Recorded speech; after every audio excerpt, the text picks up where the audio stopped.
Coffee's ready if you'll have some. And breakfast should be finished soon.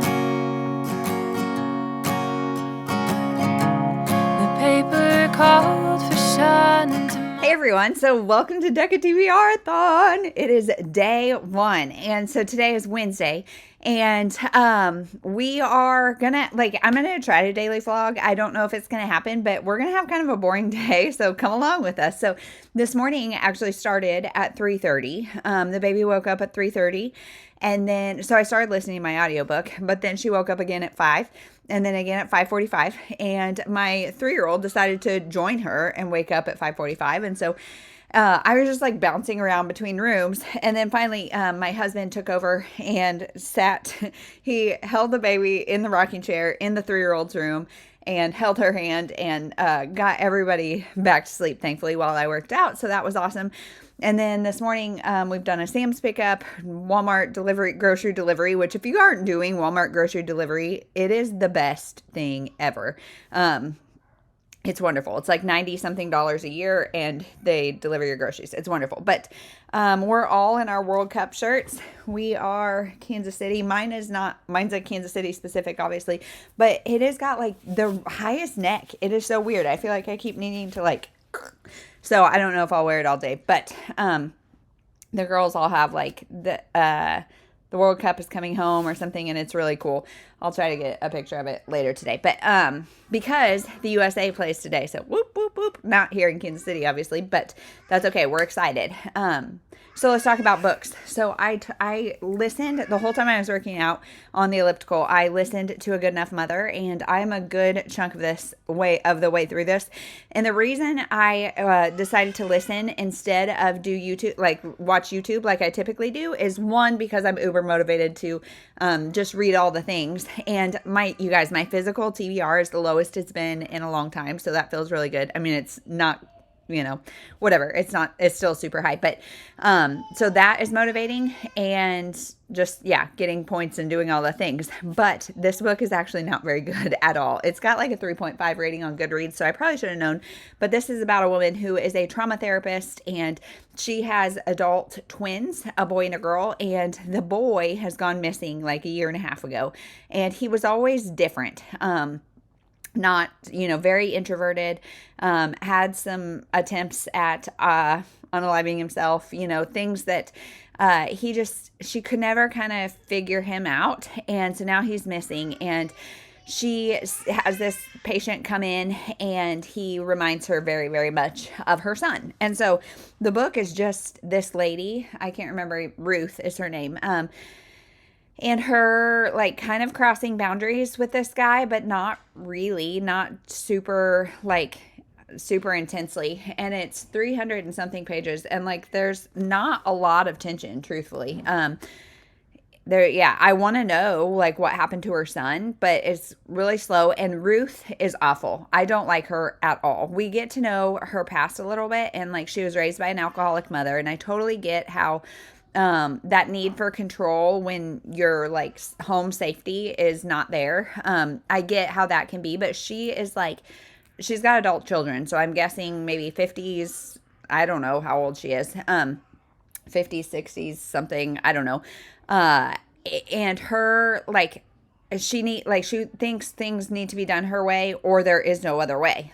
And as somebody who works in the mental health field, it's if this is lingering, effects from being raised by an alcoholic mother, seek some help. I don't know. So this is not she's an awful character. I don't like her at all. And I think we're supposed to. I think we're supposed to identify with her. I think we're supposed to really want her to find her son, even though I don't know how great she treated her son, because again, she's very, very, very, very controlling. So, unless she gets her just desserts here at the end, I don't think I'm going to like this book. I think it's going to be 2.5, maybe 3 stars, but I will definitely finish it today. So then I also started my ebook read, which is A French Affair by Katie Fjord. So I Drew and Drew 2, and I couldn't decide between a historical fiction and this guy. And I should have saved this because this is 406 pages. That's what I was just checking. So it could be a big book, summer book, but we got a bonus. Both of these actually take place outside of the United States. So if you're looking for one, I wouldn't necessarily recommend this, but it takes place in the UK, as does this one. And so this is about a girl and her sister. They get called to the reading of their aunt's will, and they are given a year to run her antique shop with the solicitor guy that read the will. And so they have a year to run this antique shop and make it successful. And if they do, they get it. And our main character is Gina, and she's not sure she wants to do this, but I mean, we know the whole premise of the book is that they do it. So we know that. Her sister is Sally, and she's got two, I think twins actually. Maybe not, just two girls. And so she's like a little distracted with motherhood. And so I'm assuming this is going to be a romance between Ruth and Matthew, who is the solicitor guy. And we'll just see. Like I said, it's nice and chunky, and I've got it on ebook, but I'm already 10 or 15% of the way through this too. So feels like a really good start to the day. Because the day started so dang early. So now we are doing a little bit of school. I made some breakfast bars. My daughter has been craving miso soup, and so I'm making miso soup with noodles. And I just discovered our brown rice noodles, like our Asian soba noodles or whatever they are very out of date. So I might be going to buy noodles later. I don't know. My husband is really good at knowing what's okay and what's not. So I'm going to go ask him and say, should I use these noodles or should I get new ones? And so I might try to make miso soup while the girls are doing school. My 3-year-old's still sleeping. It's 9:20. And because she is like my 12 hours of sleep kid, and she does not do well. She was up a lot this morning. So I don't know when she'll wake up, but everybody has gymnastics at 11. So we're just going to see how the day goes. I will take you along. Like I said, it's going to be an edge of your seat kind of day. Very thrilling stuff happening around here. So we'll see you later. I probably won't have a chance to read until, because we'll do school, we'll do gymnastics, we'll do lunch, and then we'll get everybody down for naps. And so maybe at that point I will have time, but also I'm a little tired starting the day at 3:30. So I may nap with the girls, but this afternoon their plan is just to swim all afternoon because they didn't get to yesterday because they had piano, blah, blah, blah, blah, blah, blah. So maybe this afternoon. I don't know. I'll keep you posted.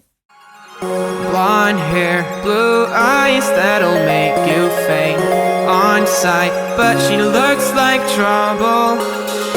Her lips so kissable and poisonous.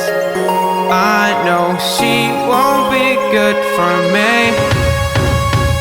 But I don't care, 'cause I know it's so rare for a guy like me to get a chance with a girl like her. And I won't waste that chance. Waste that chance. Waste that chance. Waste that chance. Waste that chance. Hey everyone, so it's like 5:20 and I just snuck down to the basement. The girls are still swimming and my husband is up there taking apart subscribe and save boxes. And so I'm sneaking down here to do like 15 or 20 minutes maximum of weightlifting because I'm really trying to get strength training in because I love cardio. Send me on a long run and I am a happy, happy girl, or even elliptical on days like now when I didn't have time to go out for a run. So I love it. However, I don't love strength training. And as my bones get older and things, I'm trying to make myself do it at least 3 or 4 days a week, as many days as I can in a week. But with sports and stuff after like in the afternoons and evenings, it's really maximum 3, maybe 4 days.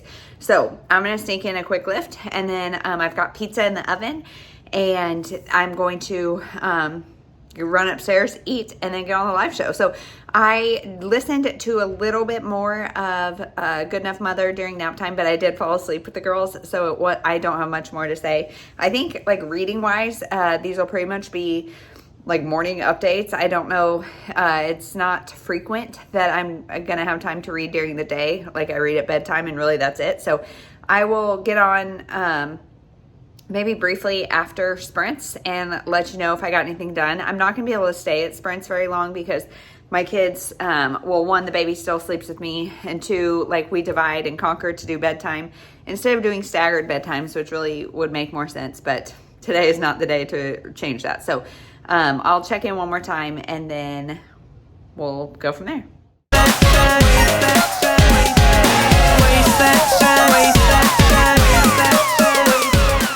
Hey everyone, so it's the end of the night, and we just had live show. We didn't do sprints, we just had a live show, and I forgot to take a clip of it or anything, but the girls ate dinner out on the patio by themselves, and that always makes for a little bit, we leave the baby in with us, and so it was a little quieter dinner, so that was awesome. They had cucumbers and strawberries and pizza, and they always eat so much better when they are serving themselves and by themselves. Look at this is how the night feels. But yeah, so that's how it went. So now it's 8:15 and we're getting everybody showered and ready for bed, and that's a wrap on this day. I'm gonna go start this last day pool party and go to bed. So thank you guys for hanging out with me today, and we'll see you tomorrow.